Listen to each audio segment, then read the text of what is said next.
Okay. So I'm watching Wicked. Let me just ping something here. Hey guys, hi everyone. Watching Wicked movie.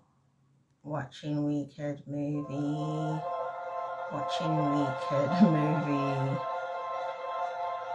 Hey you, how are you? Ooh.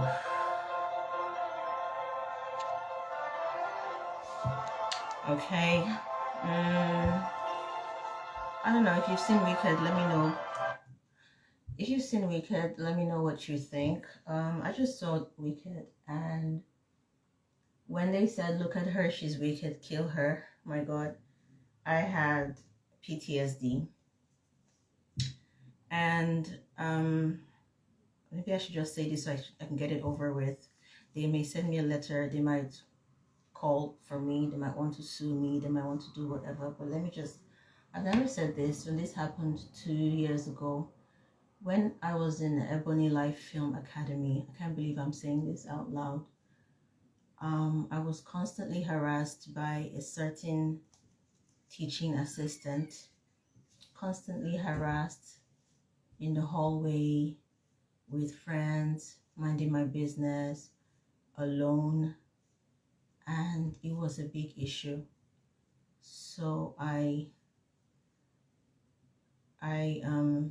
raised the alarm. I went to the head of school, and by the time I got to the head of school and returned the next day, when he said he was going to call the so-called teacher, by that next day they had already gathered, reframed the story, had a new narrative, and said that I wasn't serious, I wasn't doing my assignment. And the funny thing is, at that point, I knew all the people in school that weren't doing their assignments, and I actually I know people that weren't doing their assignments. And there was actually a time when it was my aunt's funeral. I still stayed back in school, watched my aunt's funeral online, just so I could submit that assignment. That's how serious I was. But then they just reframed the entire narrative and said I wasn't serious, so they're letting me go. And when I was leaving, in the corner, this so-called head of school, he's the white guy with the pot belly, called me to a corner and said, "So Miss Ludo, I just want you to know that this is because of the assignment, okay? This is just because of the assignment. I just feel like if you're really chasing me out because of the assignment, you don't have to repeat that. You don't have to program my brain. I'm not a child. I know it's not because of the assignment. I know it's because of the harassment, and you don't want to have a bad name. I've worked with another school that wants to have a reputation, and in that school, there was a lot of bullying, and the kids were kids of high-profile people, and the school had this big name. And I would go to the head of school and I would just say, "Look, let's do like an anti-bullying campaign," because I was head of communications. And he said, "We don't want the school to have a bad name. Once you start doing anti-bullying campaign, people think there's a bullying problem. Nobody wants to bring their child anymore." And I said, "There is serious bullying in this school." And he said, "That's how the kids play." So when I see on social media a lot of bullying going on, in all these schools, I actually don't know what to say, because teachers have been programmed to keep quiet. People have been programmed to keep quiet and take out the bad egg. And the bad egg happens to just be a good person who would ruin the reputation of the school. When we're at this part of, I was at this part of the movie when they just reframed Elphaba to be the bad guy. I had serious PTSD, because when I left that school, I heard so many bad things about me. I saved a lot of screenshots. I had recordings. So many bad things were said about me. So many people pretending to like me, like Galinda, pretending to like me just so they could get more information out of me, about what happened. And then the new narrative was that I was rude, I was unruly, I was unserious, I was trying to seduce lecturers. That was the new narrative they were carrying around about me. Even strangers I didn't know hated me. I remember one time I wanted to shoot my movie, and I reached out to some people, and I reached out to this particular person, and he said, even if you're paying me 500 million, I'll never work with you. And I'm like, what did I do to you? And this is a guy that I would say he's a small boy, because if I think I should say I senior almost everybody for that school. I'll say he's a small child, because one time I was trying to get him into one of a project I was doing. He was so eager, so those kind of when all these Nigerian boys, when they want to work from you, they start calling you mama, all these things. So I just said, I don't have any work now. Okay, then when I found something, I was like, look, I have it. So how much do you want? And I said, it's costly. This boy kept saying it's costly, it's costly. In my mind, I had a different amount of money for him. After a while, after several days, he finally told me the price, 40K. I said, it's 40K, that's this one I've been saying is costly since. So I'm just trying to let you know where his head is at, for him to even be telling me, even if I'm paying him 500 million, just because he heard something about me.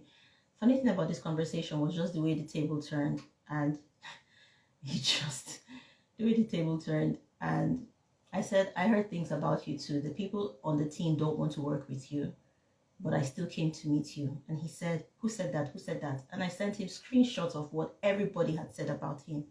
And he was like, who said that? Who said that? I said, I'm never going to tell you. Just so you know, the same way you go about thinking what people say about me is true, that's the same way I heard something about you, which is true, because I've seen people that have worked with you, and different people, they've said the same thing. And I've also seen you work during our projects, but I still wanted to work with you because I had this initial soft spot for you. Yours is true, yet I still came to meet you.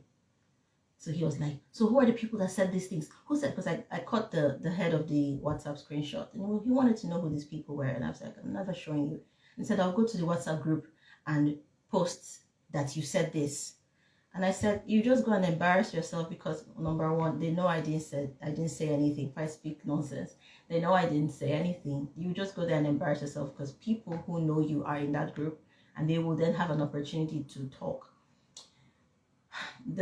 Many other things happened after that. There was a time when I had a location. This is a whole filmmaking thing. I had a location booked down for me by favor.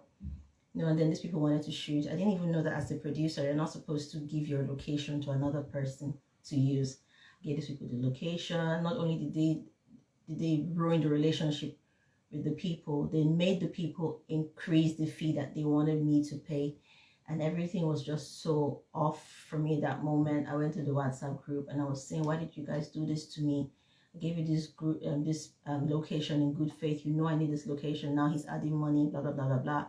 All of these people turned against me. All of them. You won't believe these were the same people begging for location.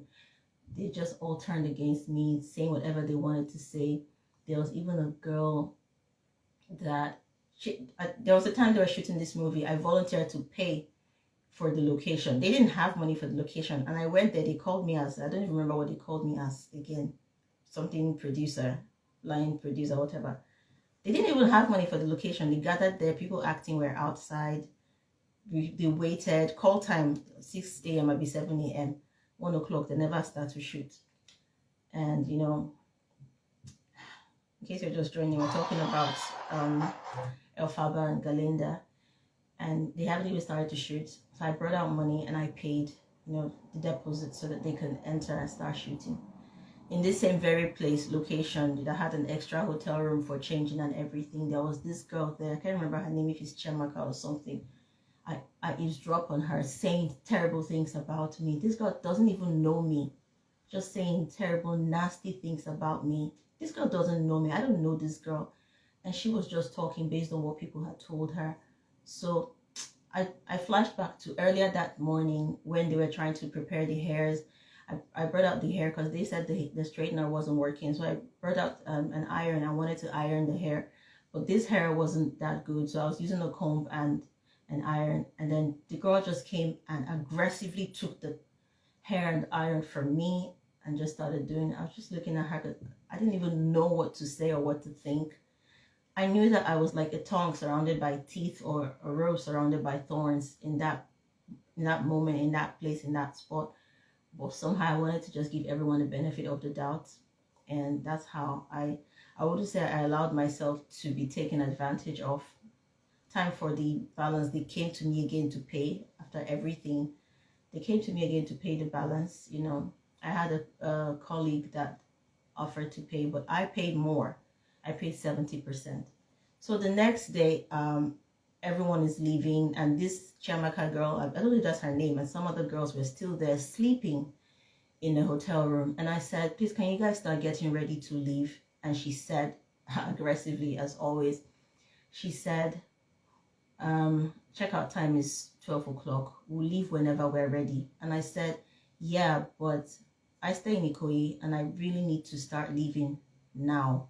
And I paid for this place and they're holding my deposit. Yes, I paid and I also paid deposit and they're holding my deposit. So if you guys don't leave now, I can't stay here, just be awake while you guys are sleeping so I can get my deposit and leave. That's when they humbled themselves and just started getting ready to leave. They were so mean to me after that, you know, murmuring and walking, and I just didn't say anything. Not just that, I've also been in another situation where, you know, when you discover something in an organization and then you want to like raise a voice and people start seeing you as a threat, the whole organization, because they're powerful people, they're just going to want to make you the victim because you seem powerless, you seem helpless, you can't do anything about it. And they're just going to be like, even if you're very powerful, it's them against you. Like, it's a lot of people against one person. So they just ruin your name. And watching this movie, I've never seen a character as annoying as Galinda in my entire life of seeing movies. Like, right from the first time I saw Galinda, I was like, okay, she's cute, she's nice, she's pink, legally blonde. Then she just started making some very, very manipulative comments, and I was like, who is this person? You know, people who do stuff and always say,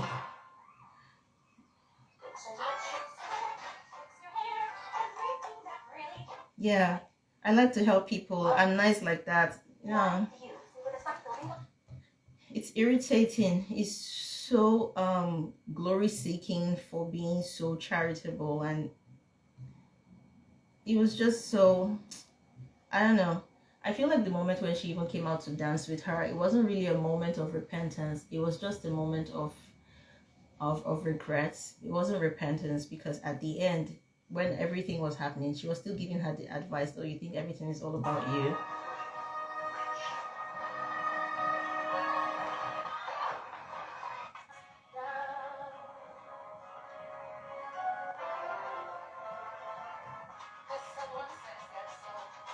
I don't know if anyone found entertainment in this movie. It's probably going to be a child, but I didn't find anything entertaining about it. No, I found the art entertaining. I'm sorry.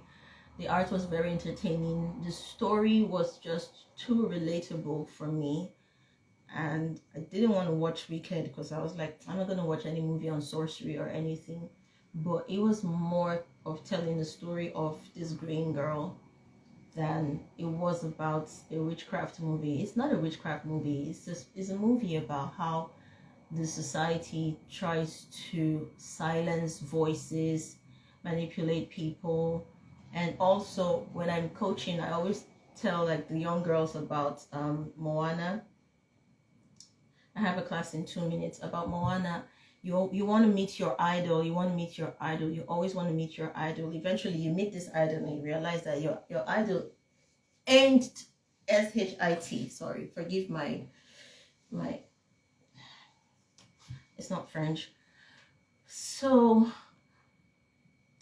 it's just like Moana all over again, and it happens every time in real life. I've had a mentor in this world that I knew that she was racing against me. Like when she saw me, the whole admiration, sometimes people admire you and you have to be very careful, because sometimes admiration is like a way of saying you have something that I want.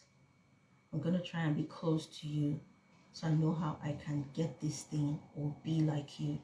That's why when people admire you too much, or people admire me too much, like I try to avoid those people or be very careful with them. And I get admiration a lot, and I'm not trying to be proud. I get a lot of admiration. I get a lot of hate. I'm always hated. When I step into a place, I always know that there's going to be someone who thinks that I think I am better than them, but I'm not even thinking like that. So I always find myself in that situation where I have to avoid this kind of conflict, but it just comes chasing you. And